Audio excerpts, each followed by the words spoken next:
William, I don't think you could possibly be more insufferable than our last caller. So, William, you are on the line with Jimmy and John. Please don't take that as a challenge. You are calling as a theist who is starting off with a buzzword that I usually see as a giant red flag, but I'll see what you got. Yeah, I hate when people talk about quantum physics because it's so mysterious. Oh, by the way, John, we've talked a little bit before about did Jesus exist, and I wanted to have a little debate with you, but you had a poker tournament. How did you do at the poker tournament?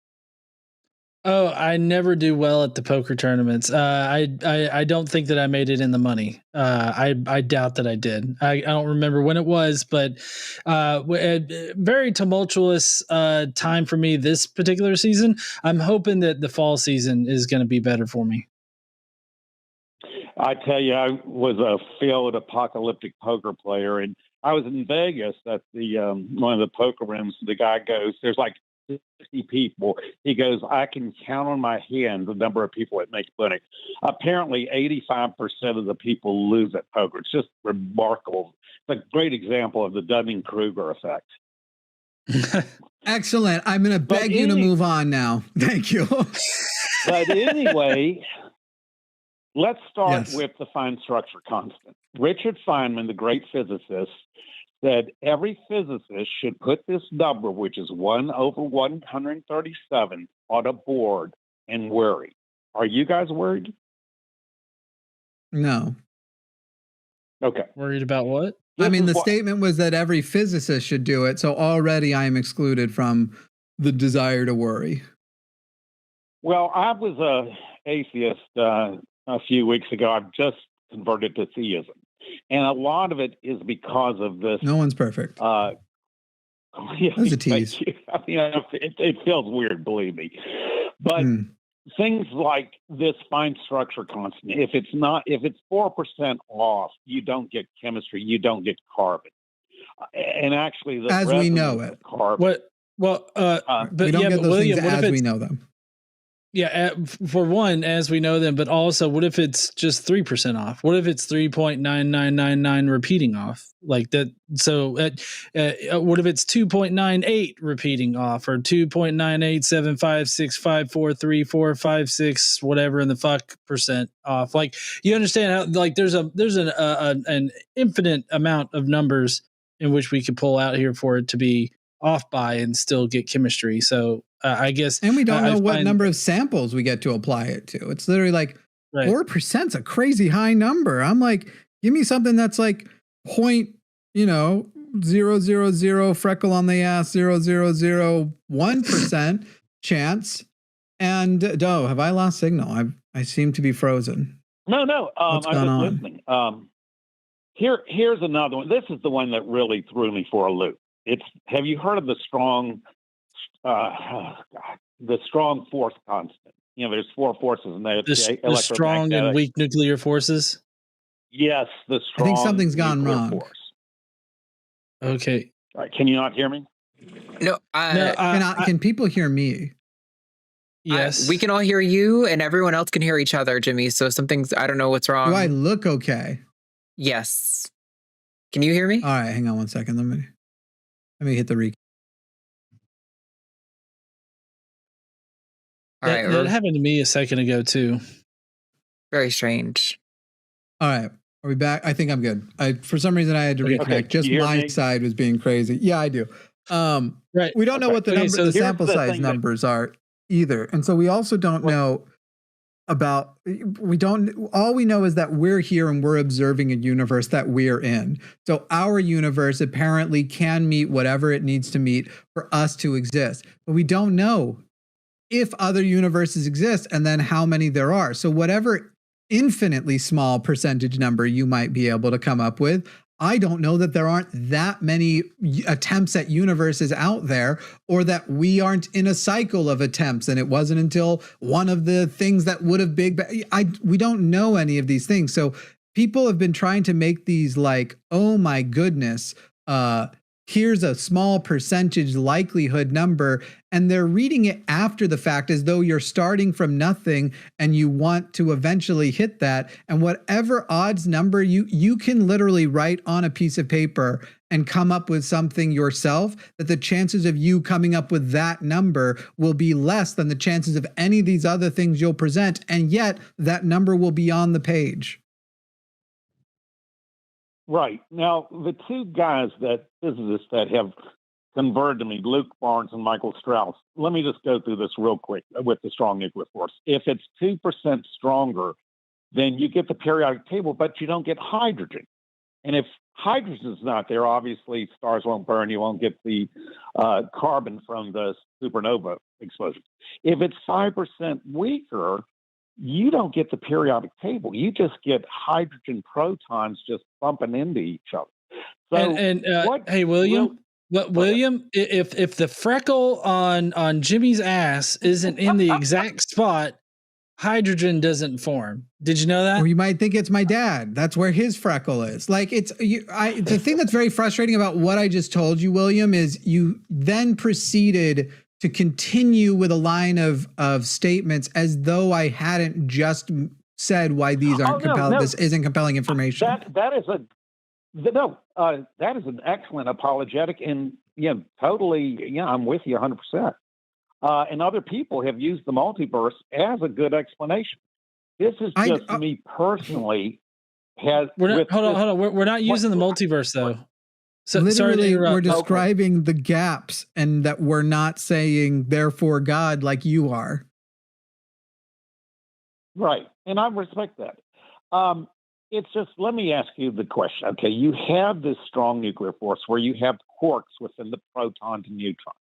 These quarks have to be held together by gluons, and you have the obviously the quarks are positive, so the protons are positive, so they're repelling each other. So my question is, how does this strong nuclear force come about by chance? That's what really threw me.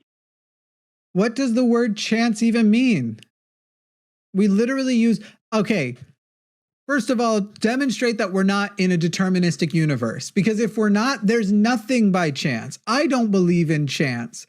As far as at least I have no idea if chance existed before the universe, but look within the universe. What escapes some sort of biological or chemical or physical process? Truly, even us making a decision, we now know that neurons and things firing in your brain and stuff, you actually make the decision before you acknowledge that you've made the decision. That these are things that are all following. So when you say chance, you're saying unlikely from a base set. Meanwhile, everything which does actually happen actually had a 100% chance of happening.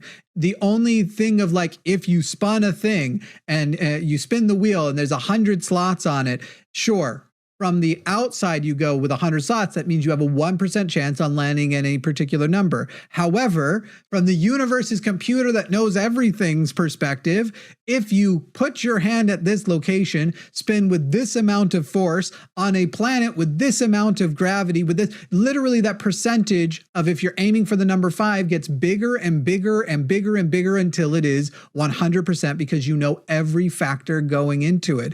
Chance, when you say these things happening by chance, I don't know. For all I know, there is a multiverse with infinite number of universes, and yet they are all the exact same as ours and have all the same chemistry, and they have you and me and the freckles in the same damn place. We don't know any of these things because you're describing chance when chance doesn't in any practical way exist, unless somehow quantum particles truly exist via chance, which does not seem to actually be the product of science. But whenever people bring up quantum physics, this is where these kinds of bullshit things come in. Chance doesn't actually in any reasonable way exist. So when you're saying chance, you're saying with all of the factors that I understand, this would only happen as long as you don't deviate from this number of percentage. But what are the quote unquote chances it would deviate? Well, we know in our universe, if you have all of the information, It's 0%, but we don't know what all of that information is to actually make that case. So we're only using it with the limited information we have. The concept of chance isn't a real, it's a human thing that we like because we don't know. And yet if you were an adequate robot, you could walk up to any, you guys were talking about gambling, going to a casino, any of those things where you have to spin it, and you could always land on the same thing you wanted to every single time. Right. I think right. a good principle for you to sort of I guess ponder on this topic would be the weak anthropic principle. The best example of that is Douglas Adams' puddle analogy. Have you heard of that? Oh, of course, yeah. Yeah. So I mean, like we're just perfect for me, isn't it? Just a beautiful puddle, just was made for me. Right. Of course. Yeah. So the fact that we are here to even question like the weak and nuclear forces and all this other stuff, I mean, that's basically life that has been shaped by the universe that it exists within, questioning why that universe has to exist that way, and thinking that the universe was fine-tuned for that particular kind of life, when in reality life is shaped by the universe that it develops in. Now I'm wondering, as another example of what Jimmy was just talking about here as far as chance goes, can you actually tell me, like, if infinity is greater than infinity? Like there is nuance here. Well, there is nuance here in like large infinities versus small infinities, but like when we're comparing these numbers, as I said before, there's an infinite amount of numbers that could be contained within that 4% that you're talking about. Just like there's also an infinite amount of numbers, amount of values that in the entire spectrum that it could be that the weak and nuclear forces could be comprised of. But I guess what I'm trying to look at is like, well, we're really just comparing one infinity to another infinity, and I just don't see a big difference. But like I get that you're trying to make the 4% be like, or whatever numbers for the weak and nuclear forces. You're trying to use those small numbers, that small little wiggle room that it has to be like, oh, it's improbable that it would have, come about by quote unquote chance. But really what you're doing is comparing one infinity to another infinity. Well, that could be. It's just, here's my problem, and it's kind of a universal problem. It's called the layman's dilemma. To really understand the existence of God, you really need to understand geology, biology, physics, chemistry, Hebrew, Greek. It's just so many things impact this question. Which God? Well, how about the Yahweh, God of the Bible? Well, the God of the Bible does not ask. In fact, the God of the Bible says quite to the contrary in multiple places, that he's giving, you lack wisdom, he will give it to you liberally and withholdeth not. So the God of the Bible, if you're going to believe in the God of the Bible, that it's that hard to get an understanding that the God of the Bible exists, and yet this alleged God is saying it's actually super duper easy. Is Yahweh the God you've adopted? No. I mean, obviously, the Bible is very problematic with the genocide and fanicidal, God of the Bible.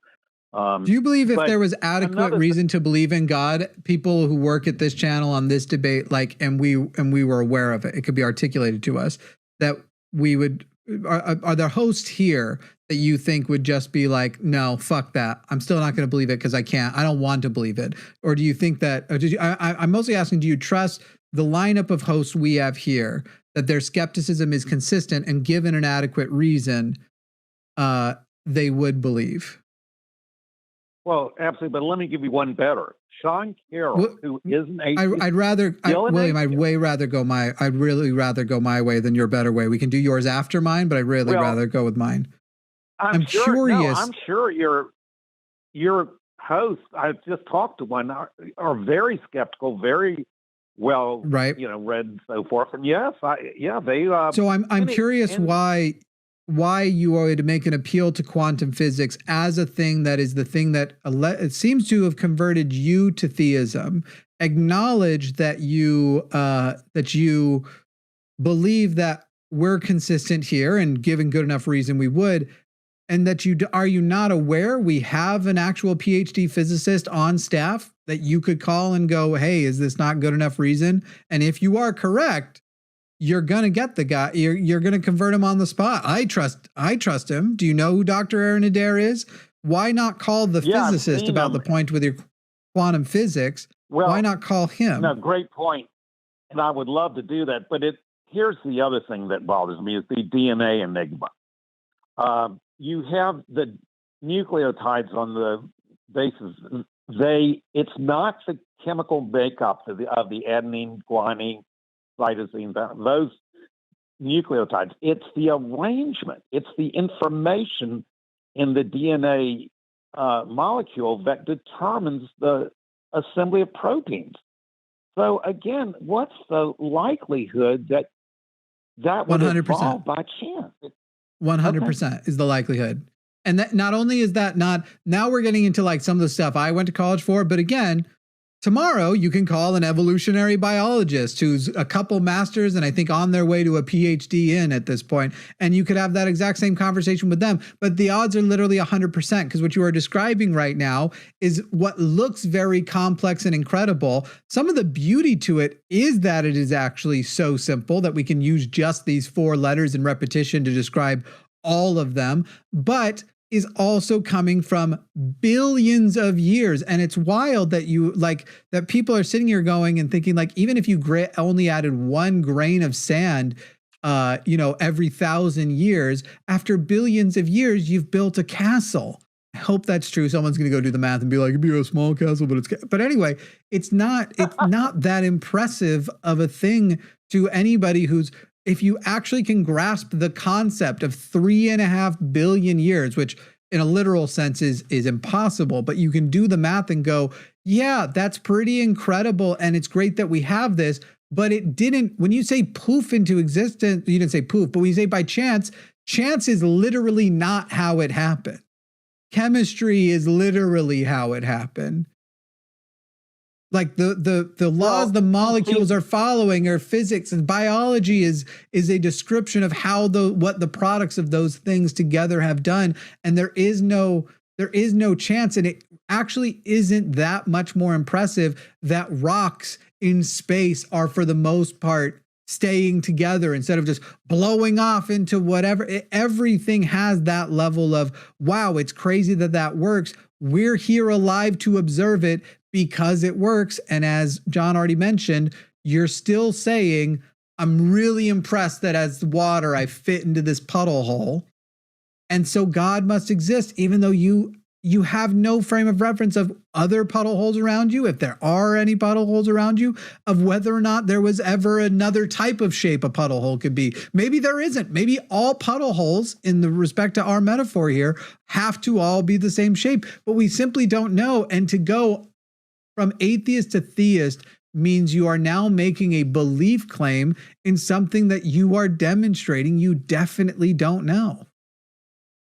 Oh, absolutely. Like I'm behind the gun. And this doesn't, once you become a theist, it doesn't answer all the questions. For example, the first prokaryotic cell without a nucleus came about 3.5 billion years ago. It takes a billion years, 2.5 or to 2.5 million years to get the first eukaryotic cell with a nucleus.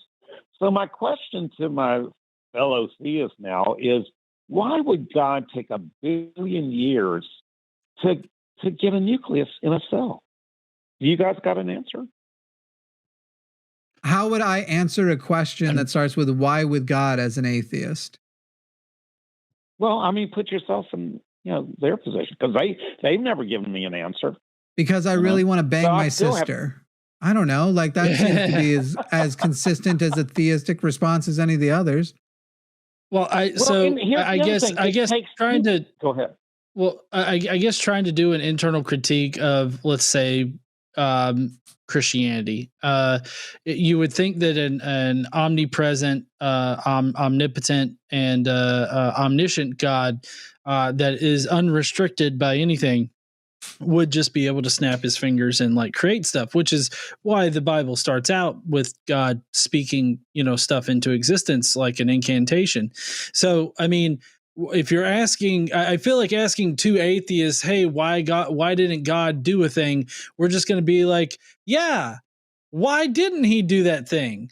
He could have easily done that thing. So it makes no sense for God to have to need evolution and billions of years in order for that thing to happen. It makes sense if God would just snap his fingers and twiddle his dick in order for it to come into existence. Like, I mean, I guess my entire point in this is that it's pointless. The story would have been more believable if I'm not saying you lied about the story, but the story to me, I was more predicting was going to go, or should have gone like, and so I asked my fellow theists this, but then they figured out I was an imposter and only pretending to be a theist because asking such a challenging question is not something we do of ourselves. Well, it's just, and like the Cambrian 540 million years ago, where all the major phyla, the chordates, the echinoderms, just kind of suddenly appear. And I know there's Ediacaran precursors and so forth, but still you get some major phyla just kind of suddenly appearing. Suddenly on scales of millions of years is not quite suddenly. Suddenly as we're looking back at against a cosmic calendar. Yeah, and I just want to point out, I just want to point out that whole thing being like amazing or whatnot would also have to entail like there just being no fossils previous to that. And then it's like, boom, fossils. I mean, we could still explain that, but I mean, there are fossils that predate the Cambrian explosion. And the fact that fossils.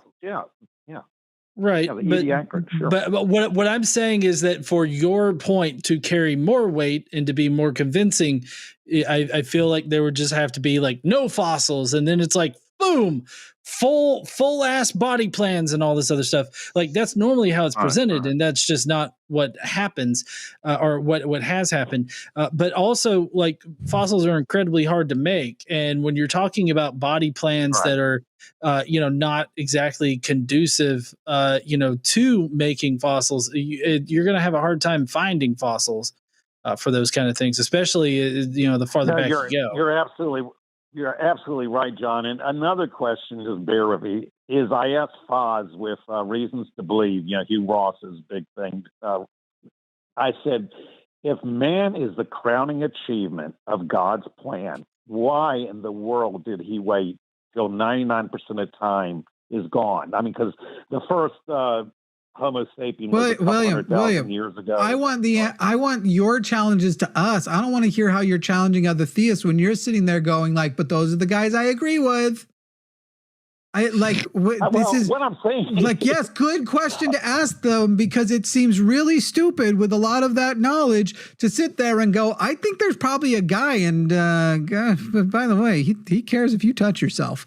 So what I want to know is maybe you don't believe in the guy who cares if I touch myself, but why do you believe in the guy?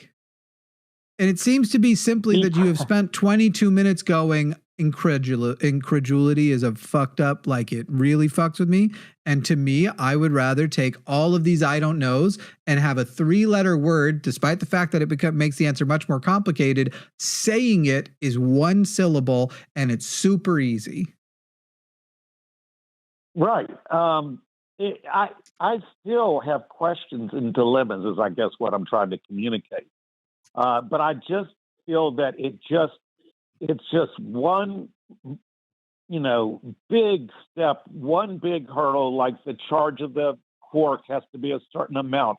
The spin, it's just, why is there 2 up quarks, 1 down quark, and a proton, and 1 up quark? I mean, it just seems that so many things are so unlikely. William, those are great questions that you could probably ask a physicist or whatnot, as far as like getting real answers to it, or actually pose that to like your preacher or something like that. Maybe we could shift the conversation away from like you complaining about the different inconsistencies with the religious worldview. Maybe you could explain to us why you still believe in God despite all of these questions that you have. It's only been 2 weeks. So, the thing is, it's the gaps. The evidence has just piled up with the DNA and the Enigma. No, sir. You don't get to use the word evidence just to be whatever you want. The evidence that God exists is not, I don't have a simpler explanation, even though these things may have explanations. I don't have a simple 3-letter explanation. Therefore, it is evidence that that answer is correct. That's not evidence for God. It's evidence for a missing answer. You are literally just describing God of the gaps, William. And I'm sitting here going, obviously. So why did God create quarks? How did he create quarks? Because if we're going to sit back and go, okay, sure, it has to be God. Now let's start asking questions about that God. Is God a natural force with access to incredible technology, or is he a supernatural God? Right. I mean, the whole... No, not right. What's the answer, William? Stop agreeing with me. You can't say yes and agree time after time and then still say you're a theist. Well, it's only been 2 weeks. I'm trying to... Right, and right now you're just focusing going, oh man, nuclear force, God, all right, I can get up. And you're not letting yourself go like, God, okay, and then what would the questions about God be? Because the questions about God become much more... You're literally describing questions that haven't been answered and finding comfort in an answer that can't be falsified, that couldn't be answered. That the same question you're asking, why is nuclear force this way? You literally can't answer the question of why did God make nuclear force that way? Why would a God want to? Why would a God have wants at all? Why would you, well, these are questions I can never answer, so I can just let them go out into the void where God may or may not be. But then the questions that are just unanswered here, and some of your questions get super undermined by what will be likely future scientific, some questions we don't know if we'll ever answer. But if we discover life is in the universe and it's plentiful, everything you're saying about what the odds are goes way out the fucking window, because it might be that life basically just pops up whenever the conditions for it present itself, but the universe is so spread out it was harder to find. Like you're hedging, you're setting yourself down on you're doing what everybody does. Here are the gaps that I'm filling with God, even though those gaps are going to close over time, but it'll never close completely, so I'll always have a place to live with my 3 letters and the freckle on Jimmy's ass. It's pointless, man. Well, and like I said, we have 200 trillion or 200 billion galaxies, each containing 200 billion stars. They've said there's as many stars as there are grains of sand in all the beaches of the world. I feel like I'm talking to a science fortune cookie or a popsicle stick with a fun fact of the day. Yes, all of these numbers are amazing. How many of those galaxies how many other solar systems have we actually fully investigated whether or not life is present in any of them? Solar systems. How many solar systems total have we investigated? Universe, sure. We haven't even investigated our solar system. We literally have life. Right. We have machines seeing if there were signs of previous life on Mars because we don't know. And then we have these moons of Jupiter that we're thinking look like they could, maybe not, that we're going to be checking on too. We literally don't. And so you're sitting in there and going, it's like a weird thing where you're like, your only defense is either going to, or you could just give it up and live in the I don't know in an agnostic atheist position, or you can live in this gap that's going to shrink. And every time it shrinks, go, the problem isn't me. It's not going to, at some point it's going to stop shrinking and my God will be left. Get out of town with that, William. Yeah, I mean, obviously the layman's dilemma, there's so much, you could fill libraries with stuff I don't know. So, but we started a book club, the Atheist Christian Book Club 6 years ago. But you also have access to a library. You know what I mean? Like yes, you can fill libraries with anything. All of us don't know, but anything that you don't know that you'd like to go find out that is currently discovered knowledge, you keep making points that are against your own. Let's go to that library. And here's the shelf of all the things you do know. And then there's the many shelves of the things you don't know. My library will have that too. And you have basically said, your defense here is all of those other books come to the same conclusion. God. That's bananas. B-A-N-A-N-E-S. Well, obviously there's defeaters for the existence of God, the problem of evil, so forth. But I'm never compelled by moral arguments about God. I don't think they're good for our side or the other. If you're going to make it specific about Yahweh and what the claims in the Bible are, but whether a God exists has nothing to do with whether or not we would consider him evil. Well, no, I agree 100% there. The morality never was compelling to me because you could just have the group morality, collective, community. But if you're going to come here and tell me the Mormon God's a good dude, I'll challenge that shit. Well, that's kind of easily falsified with the DNA in the America's no Jewish DNA. So, but it's just terribly complex. But because I'm surprised you value falsifiable claims, man. Honestly, you keep saying things that it's just like, it's only been 2 weeks. And I feel like you keep saying that as a defense of like, it's only been 2 weeks. Let's see how much better I get at bullshitting myself a month from now. William, I just, hey, I'm not mad. Your mother and I are just disappointed. Tell me about it. But, I have to, it's like most people can just be agnostic. I took a firm atheistic position. When I speak at seminaries and churches, I was the atheist against the Christians. So, when I've got to make a decision. Agnostic just is not very satisfying to people. And I do believe there's enough evidence. It's not going to be like 90-10 or it's kind of just, the preponderance of the evidence seems to point to God. It's that simple for me. Well, yeah, but so William, it seems to me like this preponderance of evidence for God has only, at least in this conversation, has only come in the form of gaps in our knowledge that you personally can't explain. So therefore you count that as evidence for God, which isn't how shit works. But I mean, that's just how it's come across to us. I mean, if you've got a more concrete claim for evidence or something like that proves you're God, then feel free. So I just simply don't know what. Give me one characteristic of your God we could investigate. A single one. Oh my gosh, that's such a good question because now, like I said, when you take this step, then you got, is it a personal God? Have you had God? I did ask God if he could personally reveal himself to me in a personal way. And he did say, William did say that when you get stop listening to the comments. My ego's not as big as the commenters go. I don't need a long explanation about how great the question was. I already gave myself the compliment. If you could just answer it. Sorry? God said, when you get the subscribers that on the Jimmy Snow has, then I'll reveal it myself to you. Okay. Okay, now if you could give me a single characteristic we could investigate, we will be off to the races.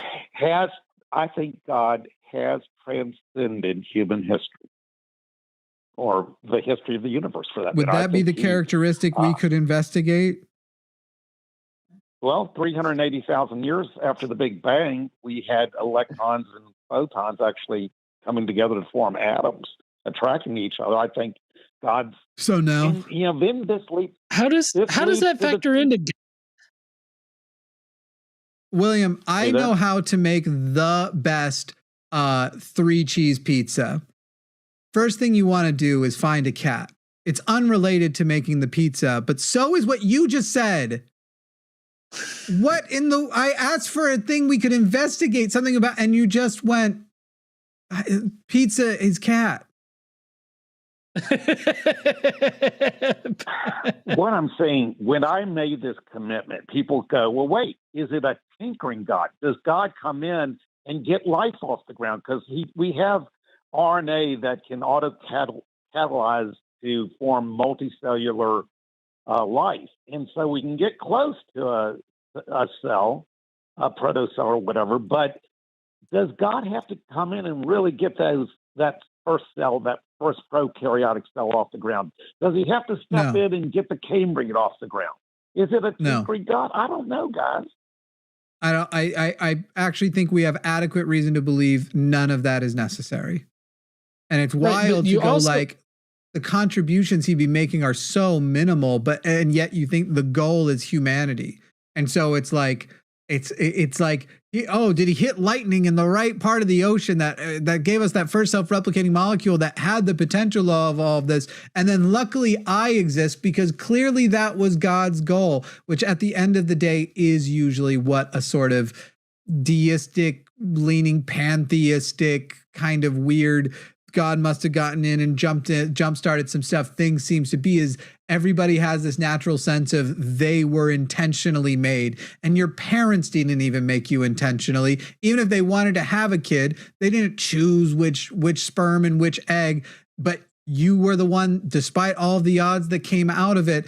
So to sit there and go like, yeah, these strange odds of the things that happened and resulted in me, and somewhat egocentrically finding that to be the wonderful conclusion of this, therefore it needed this divine intervention, to me is the height of perhaps human, I don't, maybe it's hubris. I don't even know what to call it, but I think that is what motivates people to go down this path. And it's not one that I'm not saying that I don't have, obviously we all have egos. You even kind of need one to survive. But I think that is what motivates a lot of this. So if you can't give me an actual characteristic of the God that we could investigate, I don't know how to continue, William. Okay, can I say all powerful? How would we investigate if God is all powerful? If he can create 100 billion galaxies with billions of stars. So how do we investigate that God created 100 billion galaxies? You realize you're using circular reasoning that depends on you beginning with God exists and created the galaxies. I want to investigate God. I would like the demonstration that God created the galaxies. No, there's no way I can prove that. Well, then why did you give that as the example? give me a falsify. What could we investigate? Do you have a single quality of God in your belief that is falsifiable? To mean if it isn't true, one could prove it not true. Okay, how about God is good, even though we have defeaters like the Permian extinction, the Cambrian, what was that? There's been mass extinction, the KT extinction in 65 million years ago. Why would God? What does good? We would have to start with what does good mean, and most religious people are going to say whatever God sanctions. So if you're saying it's not whatever God sanctions, then how am I meant to believe that something is maybe good according to a humanistic standard, which is what I hope you would say if you're not going to go with that, and go the all-powerful God, the God who could have stopped the Holocaust, decided to watch instead? Maybe, God, the Holocaust, the problem of evil is a tough, guys. And it is. No, sir, but you don't get to back out on it when you use the term good. So either you need to define good in a way that we can both agree to before we proceed, then present the God, and we need to investigate the goodness of the God, because you're still talking about a hypothetical God. We're not we're not investigating anything. William, I think actually, because we're coming up on 40 minutes. What we need to do here is raise a good point. Go back, I'm agreeing watch the call. God, I'm saying, intervenes to get the Cambrian off the ground, to get the first cell off the ground. But and you can't demonstrate that either. Focused on that? Well, I don't understand why you're so focused on the Cambrian explosion and when nucleus is like developed and all this other kind of shit. Like, I don't understand why you're focused on that particular section of like human history, especially when you're talking about God being all good. When like you could just go. I'm assuming that you take the Gospels as like history. Like Yahweh raped Mary, so like how can you say God is good when he's fucking raping children out there? Oh, that's the God of the Bible. You can't blame God for that. So you're a minimally interventionist, but somewhat interventionist, deistic, appealing kind of theist. It sounds like, William. William, at the end of the day, you've made an assertion. Can we at least agree then, William, that civilizations ahead of us, because we'll probably be dead before we find out, if they find out life is abundant, including life that you would see post-Cambrian, is abundant in the universe, they should look back and go, boy, that William jumped the gun and was kind of dumb about it. Hey, I've jumped the gun a lot in my. So you got a good point. So don't jump the gun, William. We're at 40 minutes. Go back, watch the call, look at the challenges, try and call in with something concrete we can investigate and quote unquote pull apart, and let's go from there. All right.